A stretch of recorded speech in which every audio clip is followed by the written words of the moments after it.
అదేలాగా అబ్రాడ్‌కెళ్ళి చదువుకునే అవకాశాలు, research oriented స్టడీస్‌కెళ్ళే వాళ్ళకి చాలా లవ్ మ్యారేజెస్ అటువంటి వాళ్ళు ఉండే వాళ్ళకి ఈ టైంలోనేమో లవ్ మ్యారేజ్ క్లిక్ అయ్యే అవకాశాలు చాలా బాగుంది.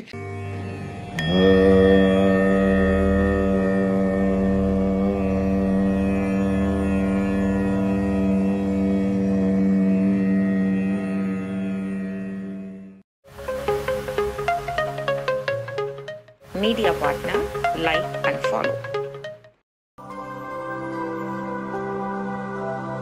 This video is sponsored by Level Up Learning Center.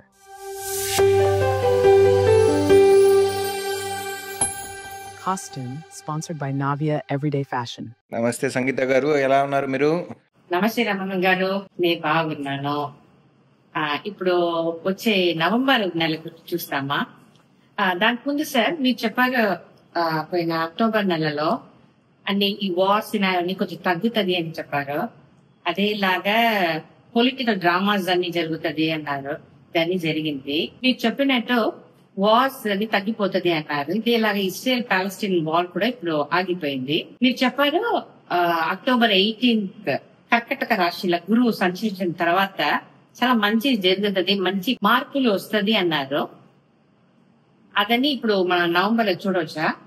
నవంబర్లో మార్పులు ఉంటాయండి. ఎట్లాగంటే మనకి 17th వరకు ఉన్న ఒక సినారియో ఒకలాగా ఉంటుంది.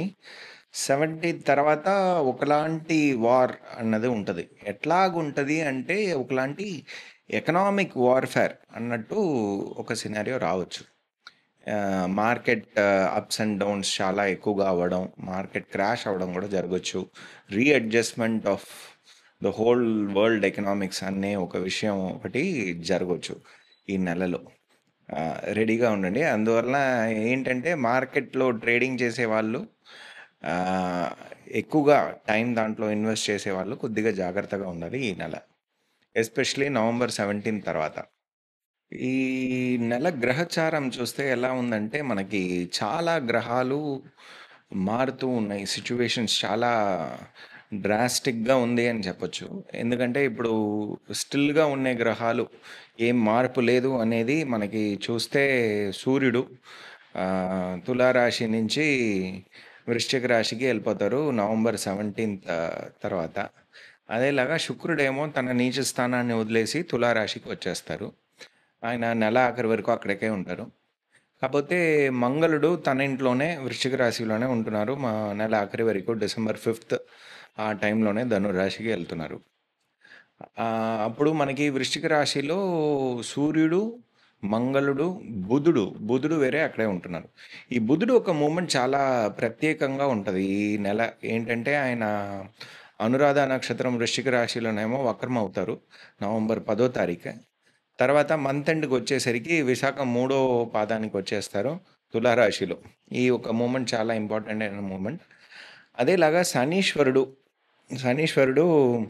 వక్ర నివర్తి అవుతున్నారు ఈ నెల నవంబర్ 28న. అదేలాగా రాహు ఏమో శతభిషక్ నక్షత్ర సారానికి వచ్చేస్తారు, రాహు సారానికే వచ్చేస్తారు ఈ నెల నవంబర్ 24న. అదేలాగా చూస్తే మనకి గురువు ఏమో కర్కటక రాశిలో వక్రం అవుతారు నవంబర్ 11న. కాకపోతే డిసెంబర్ 5th వరకు ఆయన ఏమో ఇక్కడే ఉంటున్నారు కర్కటక రాశిలో. డిసెంబర్ 5th మళ్ళీ మిథున రాశికి వెళ్ళిపోతున్నారు. ఆయన అతిచారంలో వచ్చారు కదా, అందువల్ల మళ్ళీ అటువైపు వెళ్ళే ఒక సినారియో ఉంది. సో ఈ నెల చూస్తే చాలా గ్రహాలు వక్రం అవ్వడం, చాలా గ్రహాలు 1-2 గ్రహాలు తన సారానికి రావడం, ఇటువంటి విషయాలు మేజర్గా జరుగుతుంది. అందువలన ఈ నెల ఏమో చాలా ప్రత్యేకమైన ఒక నెలగా ఉంటుంది. ఎస్పెషలీ నవంబర్ 17 తర్వాత ఎప్పుడు సూర్యుడు వృశ్చిక రాశికి వచ్చేస్తారో అప్పటి నుంచి చాలా డ్రమాటిక్ చేంజెస్ ఉంటాయి, పొలిటికల్ చేంజెస్ ఉంటాయి. ఎస్పెషలీ ఎకనామిక్ వార్ఫేర్ అనేది ఒకటి జరగచ్చు. పోటీపడి ఎకనామిక్స్ అప్స్ అండ్ డౌన్స్ అన్నది జరుగుతుంది. అందులోనూ మళ్ళీ రీమార్కెట్ బ్యాలెన్సింగ్ అన్నది ఒకటి జరగచ్చు. ఇటువంటి విషయాలు జరగచ్చు. ఎప్పుడు రాహు తన సారానికి వచ్చేస్తారో అప్పటి నుంచి, అది నవంబర్ 24 తర్వాత మనం చూస్తే కొద్దిగా ఏవియేషన్ సెక్టర్లో కొన్ని డేంజర్స్ ఏమో జరగచ్చు.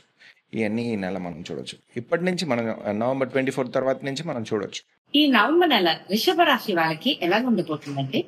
వృషభ రాశి వాళ్ళకంటే శుక్రుడు అధిపతి. ఆయనేమో నవంబర్ 2 తర్వాత మనకి తులారాశిలో ఉంటారు కాబట్టి వీళ్ళకి ఒక మంచి రిలీవింగ్ టైం పీరియడ్. అదేలాగా బేసిక్గా చెప్తే రాహు ఒక లాక్ ఏమో రోహిణి నక్షత్రంలో ఉంటుంది.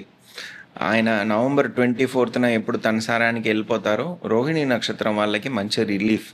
అదేలాగా చంద్రుడి స్థానంలోనేమో బృహస్పతి ఉన్నారు కాబట్టి వీళ్ళు ఏదైనా ఒక కొత్త విషయం వీళ్ళు చేయడానికి ప్రయత్నిస్తే అదంతా వీళ్ళకి సక్సెస్ఫుల్ అయ్యే అవకాశాలు ఉన్నాయి. ఆయన వక్రమైనా సరే మంచి రిజల్ట్సే వాళ్ళకి ఇస్తారు. 8వ స్థానాధిపతి కాబట్టి ఒక ఎఫర్ట్ తీసుకునేదేమో కొద్దిగా ఎక్కువగా తీసుకోవాల్సి వస్తుంది అంతే. కాబట్టి రిజల్ట్స్ అన్నీ బాగానే ఉంటుంది. అదేలాగా వీళ్ళ బాధక స్థానాన్నేమో గురువు చూస్తున్నారు కాబట్టి ఉన్న బాధకాలన్నీ పోతాయి. అదేలాగా వీళ్ళ నాన్నగారు ఒక ఆరోగ్యం ఏమో ఇంప్రూవ్ అవుతుంది. ఫారిన్ వెళ్ళే అవకాశాలు వీళ్ళకు ఉన్నాయి. ఫారిన్కి వెళ్ళి హైయర్ స్టడీస్ కానీ వీళ్ళు వెళ్ళే అవకాశాలు వీళ్ళకి బాగుంది. దానికి ఉన్న ఛాన్సెస్ అన్నీ వీళ్ళకి దొరుకుతుంది. 10వ స్థానంలో రాహు ఎప్పుడు తన సారానికి వస్తారో అప్పటి నుంచి బిజినెస్ చేసే వాళ్ళకి మంచి ఒక బ్రహ్మాండమైన ఇంప్రూవ్మెంట్ అన్నది దగ్గబోతుంది. వాళ్ళ చార్ట్లో రాహుకేతులు మంచి స్థానంలో ఉంటే ఇంకా బాగా రిజల్ట్స్ వాళ్ళకి పాజిటివ్గా వస్తుంది. అదేలాగా మనకి వీళ్ళ 11వ స్థానంలోనేమో శనీశ్వరుడు వక్ర నివృత్తి అవుతారు నవంబర్ 28న. అయిన తర్వాతనేమో వీళ్ళ చాలా విషయాలు ఒక స్టెబిలిటీకి వస్తుంది. వీళ్ళకి వచ్చే లాభాలు ఎంత వస్తుందో చాలా విషయాలు అప్స్ అండ్ డౌన్స్గా ఉండే విషయాలన్నీ సెటిల్ అయ్యే అవకాశాలు ఆ టైం పీరియడ్లో మనం ఎదురు చూడొచ్చు. వీళ్ళకి 7వ స్థానంలోనేమో 7వ స్థానాధిపతి అయిన మంగళుడు అక్కడే ఉంటారు.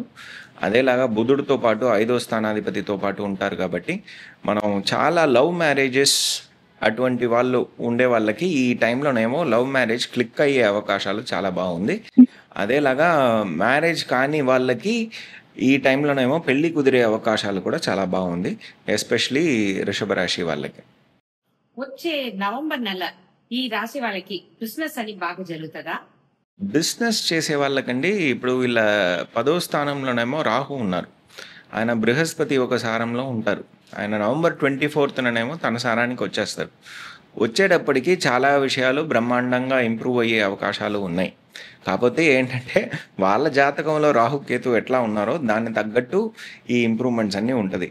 మేజర్గా ఎక్స్పోర్ట్ ఓరియంటెడ్ లేకపోతే లాజిస్టిక్స్ ఓరియంటెడ్ బిజినెస్ చేసేవాళ్ళు, అదేలాగా ఫార్మా ఇండస్ట్రీలో ఉండేవాళ్ళు, అదేలాగా మనం ఎక్స్పెక్ట్ చేస్తే దీంట్లో కూడా ఎలక్ట్రానిక్స్ దీంట్లో ఉండే వాళ్ళకి కూడా ఈ టైం పీరియడ్ ఏమో ఈ రాహు వలన వచ్చే లాభాలు వాళ్ళకి బాగా ఎక్స్పెక్ట్ చేయవచ్చండి.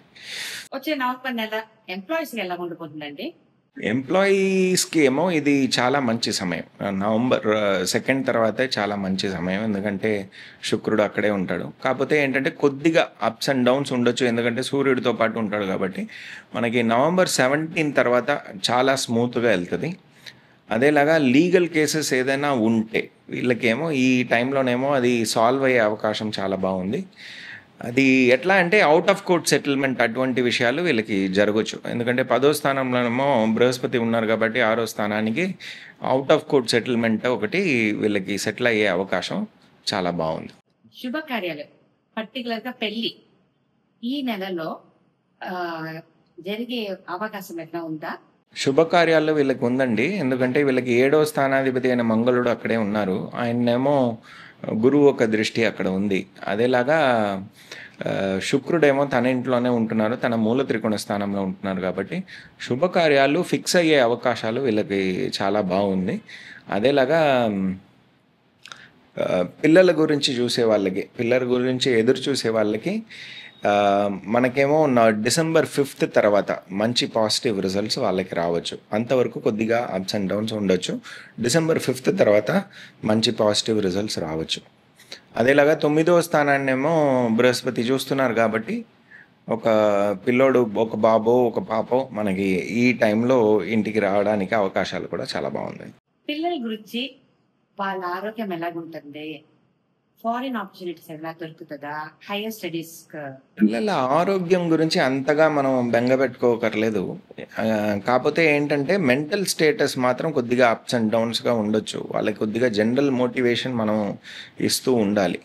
అది మాత్రం మనం జేయాలి. అదేలాగా ఇప్పుడు హైయర్ ఎడ్యుకేషన్‌కి బయటికెళ్ళాలి అనుకునే వాళ్ళకి ఈ టైంలోనేమో వాళ్ళకి అంతా నవంబర్ 11th లోపల వాళ్ళు ట్రై చేస్తే చాలా విషయాలు పాజిటివ్‌గా వాళ్ళకి జరగొచ్చు.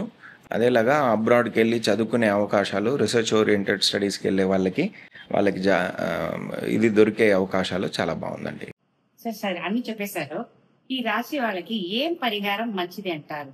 పరిహారం అంటే వీళ్ళు మెయిన్‌గా ఏంటంటే వీళ్ళకి బిజినెస్ చేసే వాళ్ళకి మేజర్‌గా చేసుకోవాల్సింది అదేలాగా 4వ స్థానంలో వీళ్ళకేమో కేతువు ఉన్నారు. 10వ స్థానంలోనేమో రాహు ఉన్నారు కాబట్టి వీళ్ళు మెయిన్‌గా చేసుకోవాల్సింది పితృశాంతిలు వీళ్ళు రెగ్యులర్‌గా కరెక్ట్‌గా చేయాలి. అదేలాగా దుర్గమ్మ ఒక 32 నామాలు వీళ్ళు రెగ్యులర్‌గా చెప్తూ ఉండాలి. అన్నదానాలు చేయాలి అష్టమి రోజున. అదేలాగా అమావాస్య రోజున వీళ్ళు చేస్తూ ఉండాలి. చతుర్థి రోజున చేయొచ్చు. ద్వాదశి రోజున కూడా వీళ్ళు చేయొచ్చు. ఇయన్నీ వీళ్ళు చేసుకుంటూ ఉండాలి. వినాయకుడిని, దుర్గమ్మని గట్టిగా పట్టుకోవాలి వీళ్ళు. ఇది చేసుకుంటే బాగుంటది. చాలా బాగా చెప్పారండి. వృషభ రాశి వాళ్ళకి టైం బాగుంది. ఆయన చెప్పిన పరిహారం చేస్తే ఇంకా బాగుంటుంది. హ్యాపీగా ఉండండి. ఈ నవంబర్ నెల బాగుండబోతుంది. చాలా థ్యాంక్స్. Thank you.